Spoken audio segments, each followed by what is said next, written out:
En 1982, un ingénieur de vol de la marine américaine a effectué un atterrissage d'urgence sur une crête en Antarctique et a vu quelque chose dans la glace qui n'était pas censé y être. Géométrique angulaire massif, fait d'un matériau qui n'était ni de la glace ni de la roche. On lui a ordonné de ne jamais en parler. Il a signé les papiers. Il a gardé le secret pendant presque 20 ans. Et puis, alors qu'il était en train de mourir, il a pris le téléphone et a appelé une personne, la journaliste d'investigation récompensée par un Emmy, Linda Moulton Howe. Elle a enregistré chaque mot qu'il a dit. Puis elle a attendu. Car au cours des 25 années suivantes, d'autres témoins ont appelé. Du personnel de la marine, des scientifiques, des entrepreneurs, des officiers du NORAD, tous décrivant des morceaux de la même chose enfouis sous la glace antarctique. Tous réduits au silence. Tous un par un décidant avant de mourir que Linda était la seule personne en qui ils avaient confiance pour raconter au monde. Maintenant, à 81 ans, Linda a enfin compilé chaque témoignage, chaque coordonnée, chaque détail classifié. Et elle parle. Elle a dit « Avant de mourir, je dois dire la vérité, car les personnes qui m'ont dit ces choses sont en train de mourir. Et si je ne partage pas ce qu'ils ont révélé, cette connaissance meurt avec nous. Voici ce qu'ils ont trouvé. L'homme sur la crête. L'année était 1982. Un ingénieur de vol de la marine dont le nom est protégé par Linda jusqu'à ce jour était en mission de ravitaillement de routine depuis la station McMurdo vers un camp de recherche éloigné au cœur de l'Antarctique. Quelque part au-dessus de la calotte glaciaire, un dysfonctionnement de l'équipement a forcé l'équipage à se poser prématurément sur une crête exposée, le vent frappant le fuselage. Des températures si basses que la peau exposée brûle en quelques secondes. Le genre d'endroit où vous réparez ce qui est cassé et vous partez. Mais pendant que l'équipage travaillait sur les réparations, l'ingénieur de vol regardait au-delà de la crête et il s'est arrêté.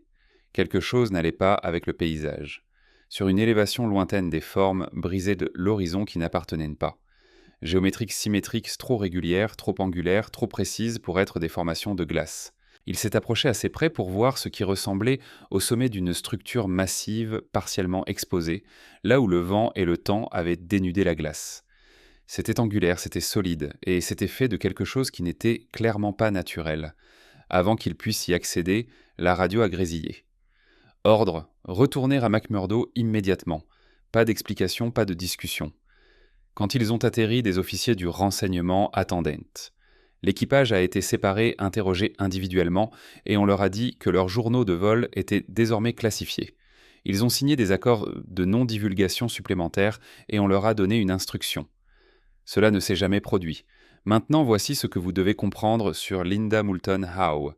Elle n'est pas une théoricienne du complot avec une chaîne YouTube. Elle est une journaliste d'investigation récompensée par un Emmy qui a passé plus de 4 décennies à interviewer des militaires, des scientifiques et des fonctionnaires gouvernementaux. Elle a construit sa carrière sur des preuves documentées, des références vérifiées et des sources qui pouvaient être corroborées. Lorsque l'ingénieur de vol l'a contactée en 1998, retraitée dans la soixantaine et sachant que son temps était compté, elle ne s'est pas précipitée pour publier. Elras l'a interviewée pendant des heures. Elle a vérifié son dossier de service. Elle a confirmé ses références. Son récit incluait des coordonnées spécifiques, des dates exactes et les noms d'autres membres d'équipage sur ce vol.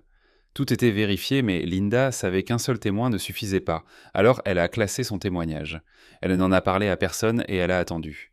Elle n'avait aucune idée de ce qui allait commencer. Si cela vous fait déjà dresser les cheveux sur la nuque, abonnez-vous, car ce qui vient ensuite rend cela comme un échauffement. Le modèle. Au cours des 20 années suivantes, ils sont venus à elle un par un. Personnel militaire, scientifique, entrepreneurs, des personnes qui n'avaient aucun lien entre elles, qui ne s'étaient jamais rencontrées, qui avaient été stationnées à différentes bases dans différentes décennies, racontant toutes à Linda des morceaux de la même histoire. Impossible. Un géophysicien qui avait effectué des études radar pénétrant la glace était assis en face de Linda, la mâchoire serrée et la voix à peine au-dessus d'un murmure. Il avait trouvé des cavités sous la glace, pas de petites poches, des vides massifs géométriquement réguliers, beaucoup trop profonds et trop structurés pour être des grottes naturelles. Quand il a signalé les données, le visage de son superviseur est devenu blanc. Les relevés ont été classés en quelques heures. Toute son équipe a été réaffectée. Il n'a jamais revu ces données. Un CB de la Marine Construction Battalion a décrit avoir été déployé sur un site d'excavation classifié à des kilomètres de toute station de recherche officielle. Pas de briefing scientifique, pas de mission de carottage, juste du forage droit vers le bas. et au fond du puits, il a vu quelque chose qui lui a fait se retourner l'estomac.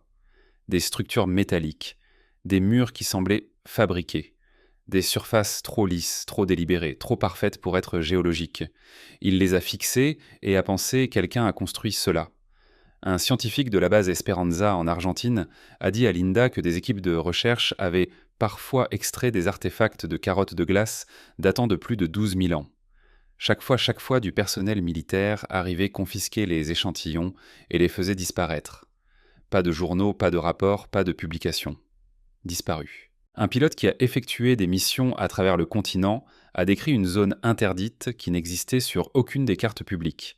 Une zone entière restreinte où les vols civils étaient interdits et les vols militaires nécessitaient des niveaux de sécurité que presque personne n'avait.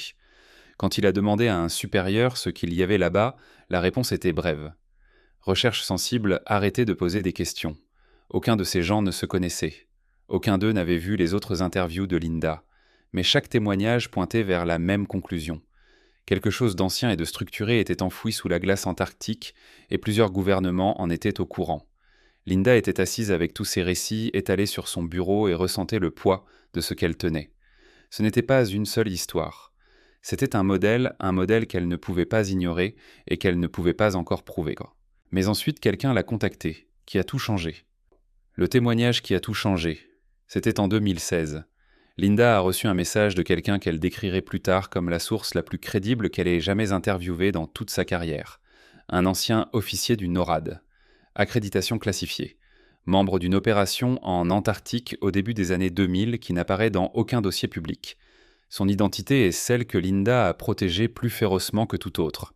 Quand il a commencé à parler, Linda s'est tue, car ce qu'il a décrit n'ajoutait pas seulement aux témoignages précédents.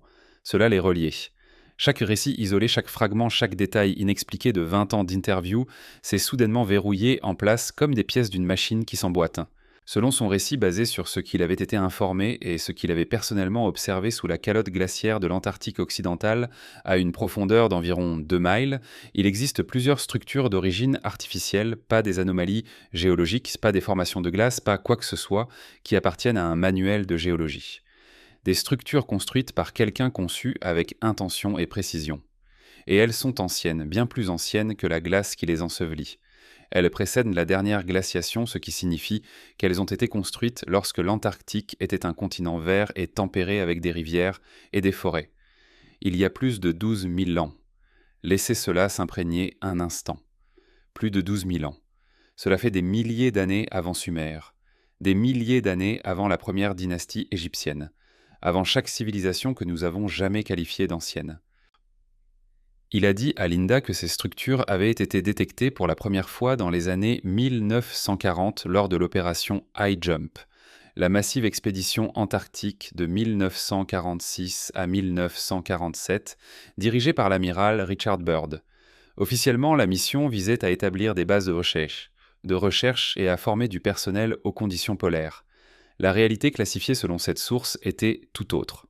Des études sismiques qui détectaient des anomalies profondément sous la glace que personne ne pouvait expliquer et que personne n'était censé évoquer. Et voici la partie qui devrait vous figer. Depuis lors, pendant plus de 7 décennies, les États-Unis, la Russie et plus récemment la Chine ont mené des opérations de récupération secrètes à travers l'Antarctique. Pas de recherche. Récupération. Excavation archéologique et récupération technologique menées entièrement séparément des programmes scientifiques publics opérant sous le traité antarctique. Les structures, a-t-il dit, à Linda ne sont pas petites. Elles ne sont pas un avant-poste. Ce qui a été trouvé semble être un vaste complexe urbain des bâtiments, des infrastructures, une technologie suggérant une civilisation si avancée qu'elle remet en question toutes les hypothèses que nous avons sur l'histoire humaine. Certaines zones sont accessibles par des grottes de glace naturelles où des glaciers en mouvement ont créé des ouvertures. D'autres sont atteintes par des opérations de forage déguisées en recherche scientifique de routine et la technologie extraite de ces structures. Faites bien attention à cela. Une partie fonctionne encore. Pas tout. Compris. Mais des dispositifs fonctionnels ont été récupérés et sont actuellement étudiés dans des installations classifiées. Linda a posé la question que toute journaliste poserait. Prouvez-le. L'officier a fourni des coordonnées. Il a fourni des documents internes expurgés mais montrant des désignations de projets classifiés aux emplacements exacts qu'il a décrits et il lui a donné des noms d'autres personnes impliquées dans ces opérations, des personnes qu'elle pouvait trouver, des personnes qu'elle pouvait appeler. Mais la chose à laquelle Linda ne pouvait pas s'empêcher de penser était le silence à l'autre bout de son propre esprit. 20 ans de témoignages éparpillés étaient devenus une seule histoire. Et cette histoire était plus grande que tout ce qu'elle avait jamais enquêté. Ce qu'elle ne savait pas encore, c'est que le témoignage le plus troublant était encore à venir. Ce qu'ils ont trouvé. À l'intérieur, un entrepreneur militaire qui a travaillé sur une opération de forage classifiée en 2003 a accepté de parler à Linda, mais seulement parce qu'il était en train de mourir. Cancer. Terminal. Et il ne pouvait pas emporter ce qu'il avait vu dans la tombe. Il a décrit avoir été descendu dans un puits de glace qui avait été foré pour accéder à ce que son briefing appelait une anomalie géologique. La descente était lente. La plateforme grinçait sous son poids alors qu'elle descendait plus profondément dans le puits pied par pied, la lumière du jour au-dessus se réduisant à une pièce brillante puis à rien. Les murs étaient de la glace blanc veinée de bleu sans caractéristique. Le froid était total. Les seuls sons étaient le bourdonnement du treuil et sa propre respiration résonnant contre les parois du puits. Puis à plus d'1 mille de profondeur, quelque chose a changé. La glace s'est arrêtée. Pas progressivement, cela a pris fin. Les murs se sont transformés en quelque chose de lisse, presque métallique. Une surface avec une légère brillance qui a attrapé sa lampe frontale. Une surface qui n'avait rien à faire à un mile sous une calotte glaciaire antarctique. La température semblait différente. L'acoustique a changé. Même l'air avait une qualité différente, comme si on passait d'une pièce à une autre. Il a quitté la plateforme pour entrer dans une cavité qui n'était clairement, indubitablement pas naturelle. L'espace s'est ouvert autour de lui. C'était énorme. Il y avait des marques sur les murs, des symboles, des motifs géométriques, jamais vus par quiconque de son équipe. L'équipe est restée silencieuse, les lampes de poche coupant à travers une obscurité qui n'avait pas été dérangée depuis des milliers d'années. Et puis il l'a vu, enfoncé dans le mur du fond d'une porte. Pas une fissure, pas un écart. Une entrée construite, encadrée, délibérée, menant quelque part plus profondément. Ses mains tremblaient. Il pouvait sentir son pouls dans sa gorge. L'équipe n'était pas autorisée à aller plus loin. Cela nécessitait un niveau de sécurité que personne d'entre eux n'avait, mais il a regardé des scientifiques et du personnel militaire en équipement spécialisé se préparer à entrer. Il se déplaçait avec l'efficacité calme de personnes qui avaient déjà fait cela. Il a été renvoyé à la surface. Il a reçu un bonus substantiel. Il a signé un accord de non-divulgation menaçant de poursuite pénale, et il a gardé ce qu'il a vu en silence pendant des années jusqu'à ce que le diagnostic de cancer rende le secret sans signification. Il a dit à Linda, les gens devraient savoir que nous avons trouvé quelque chose là-dessous, quelque chose qui change tout ce que nous pensons savoir sur l'histoire. Maintenant, écoutez ce que l'enquête de Linda a révélé, car les témoignages ne se sont pas arrêtés, ils se sont accélérés. Un analyste d'images satellites lui a dit qu'il avait vu certaines coordonnées antarctiques être numériquement effacées des données publiques non seulement réduites en résolution mais activement obscurcies, floues, effacées. Il avait vu les originaux avant le traitement des formes rectilignes des formations qui semblaient conçues.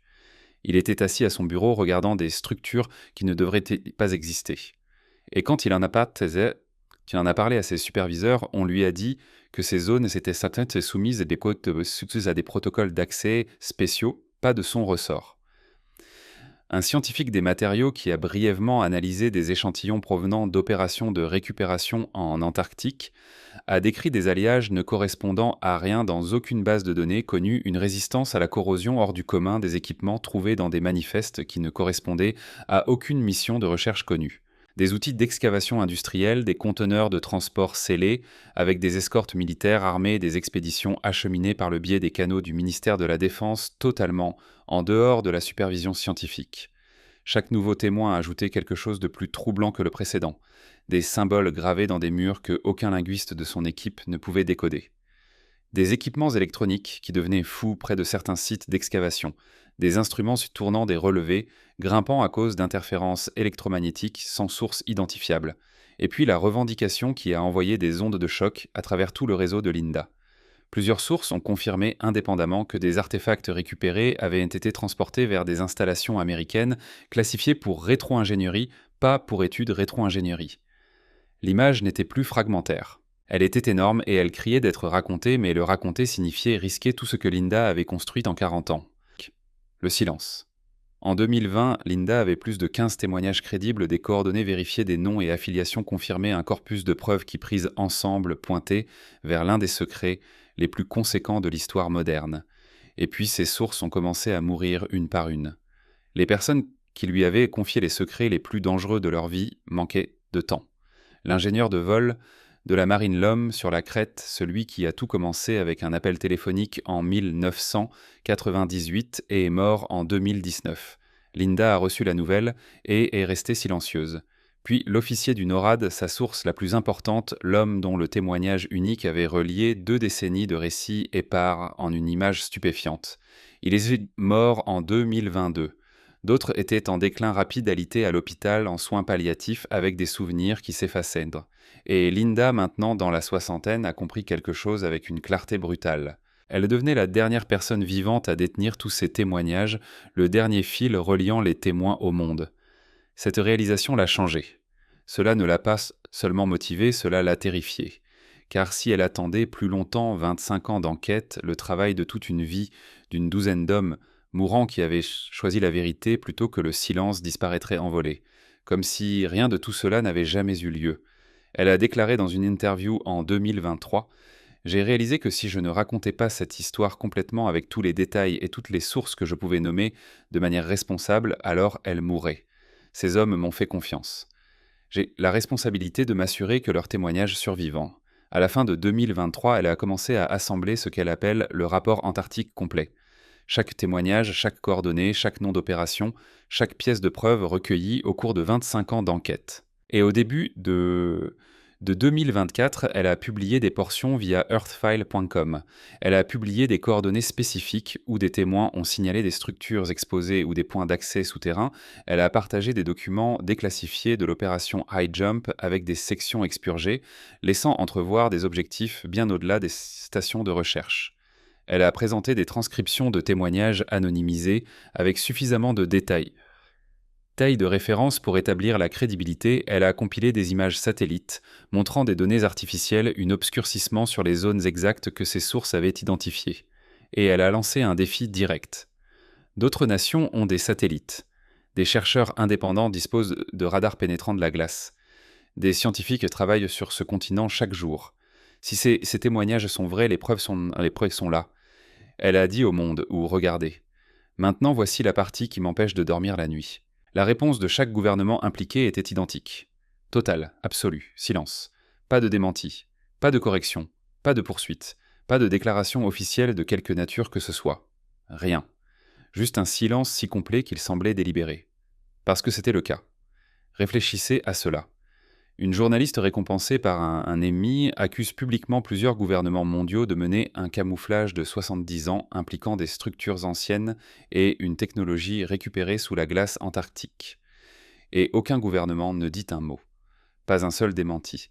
Pas un seul communiqué de presse qualifiant cela de fiction. Linda dit que ce silence est la confirmation la plus forte qu'elle aurait pu recevoir.